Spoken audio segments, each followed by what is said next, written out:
se inclinará ante el Rey.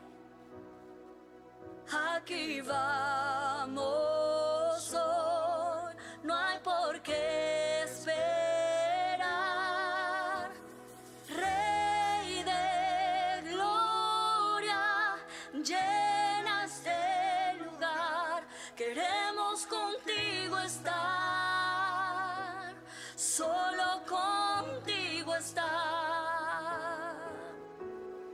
Rey de gloria, llena este lugar, queremos contigo estar, solo contigo estar. El mundo confesará que eres Dios. Todo ser se inclinará ante el Rey.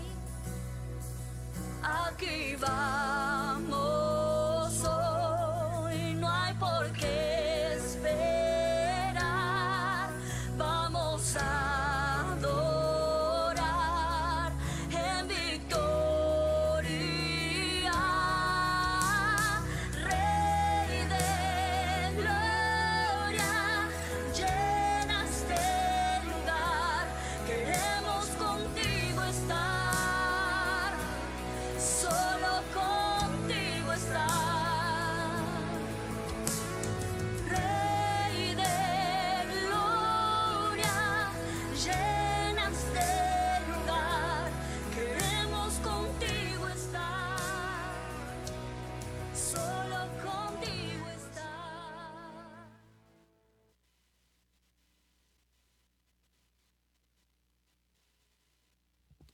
Muy buenas noches tengan todos, que el Señor les bendiga. Reciban un cordial saludo de nuestra iglesia, la Segunda Iglesia Cristiana Discípulos de Cristo en Vega Alta, y de nuestra pastora, la reverenda Carmen Julia Landrón.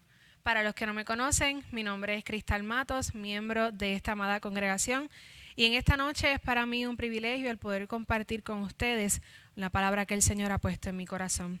Pero antes de comenzar, acompáñame en una oración. Señor, en esta hora venimos delante de tu presencia, agradecidos por la oportunidad que nos das de reunirnos en tu casa para conocer y estudiar más de tu palabra.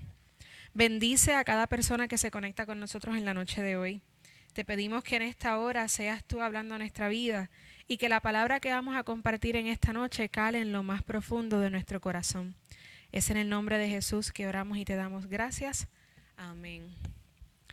El mensaje de la noche de hoy lleva por título La túnica sin costura. Así que si tienes tu Biblia por ahí cerca, te pido que me acompañes a buscar el texto base que se encuentra en el Evangelio según San Juan, capítulo 19, en los versículos 23 y 24.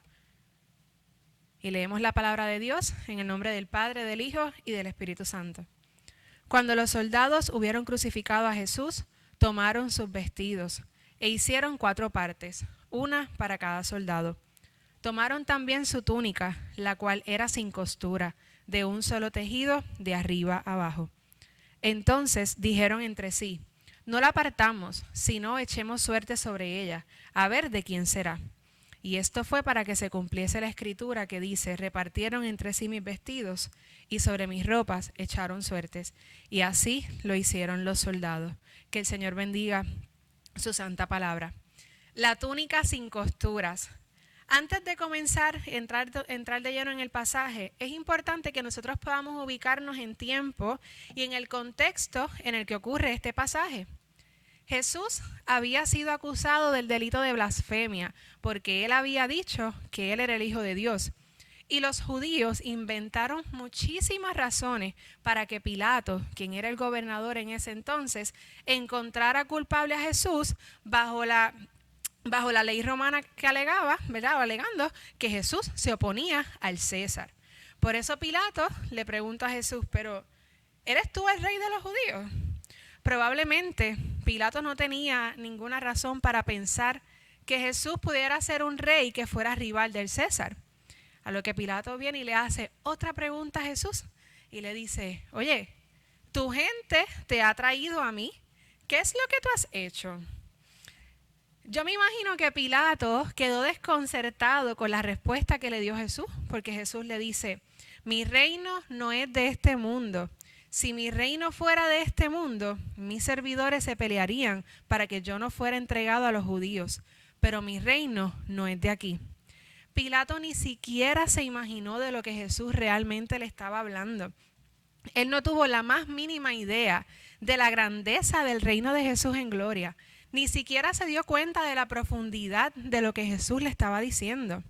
Jesús le intenta explicar a Pilato que su reino era el gobierno de la verdad y que él había venido al mundo para dar testimonio de la verdad.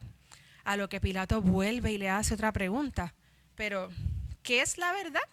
Y es que en nuestra limitada capacidad humana se nos hace difícil a nosotros comprender y entender la verdad absoluta del Verbo hecho carne. Pilato sabía que Jesús no había cometido ningún crimen. Él sabía que Jesús era inocente, pero lo dejó a merced del abuso de los soldados, quienes lo azotaron, lo golpearon y le pusieron una corona de espinas en su cabeza. A Pilato le importó más el poder controlar o apaciguar a aquella multitud que hacer justicia. Y por eso decidió condenarlo a la crucifixión y entregarlo a los judíos para él, pues, no caer en desgracia con el César. Y es así como entonces los soldados se llevaron a Jesús para crucificarlo. Para los soldados romanos, esta ejecución era como cualquier otra de esas que ellos estaban acostumbrados a hacer.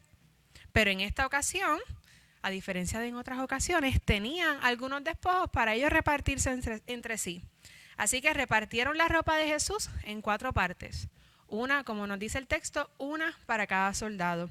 Sin embargo, la túnica que usaba bajo el manto era una túnica sin costura, una túnica de una sola pieza, una túnica con una tela muy fina como para cortarla en 4 partes. Y como no podían cortarla, decidieron echar suerte sobre ellas para ver quién se quedaría con esa túnica. En este pasaje, Juan nos muestra que todo lo que estaba sucediendo era para que se cumpliese el plan de Dios, para que se cumpliese lo que ya se había profetizado por los escritores del Antiguo Testamento. Y esos soldados, ellos sin saberlo, hicieron que se cumpliera la profecía del Salmo 22, que describe el sufrimiento del Mesías. Y el Salmo 22, en el versículo 18, dice, repartieron entre sí mis vestidos y sobre mi ropa echaron suerte. Ante los soldados se estaba desarrollando el acto más importante en toda la historia y ellos estaban pensando en cómo repartirse las ropas de una de sus víctimas. Pero vamos a hablar de esa túnica. En la Biblia no se habla casi nada sobre el tipo de ropa que utilizaba Jesús en su diario vivir. Sí conocemos qué vestía su primo Juan el Bautista. Y esto lo podemos encontrar en el libro de Marcos, cuando se nos cuenta que Juan el Bautista estaba vestido de pelo de camello y que tenía un cinto de cuero alrededor de sus lomos. Pero no se nos dice nada acerca de la ropa que utilizaba Jesús. Lo único que conocemos es lo que tenía puesto en el día que lo arrestaron, lo condenaron y lo llevaron para ser crucificado. En aquellos tiempos se utilizaban diferentes túnicas. En su mayoría eran de lino o de lana y llegaban hasta las rodillas o hasta los tobillos. Normalmente las túnicas consistían en 2 retazos cuadrados o rectangulares que se cosían por arriba y por los lados, dejando aberturas para los brazos y para la cabeza. También se confeccionaba otro tipo de túnicas más costosas, y esta túnica consistía en una sola pieza larga de tela doblada por la mitad con un corte en medio para la cabeza. Y este tipo de túnicas se cosía únicamente por los lados y luego se hacía un dobladillo en los bordes.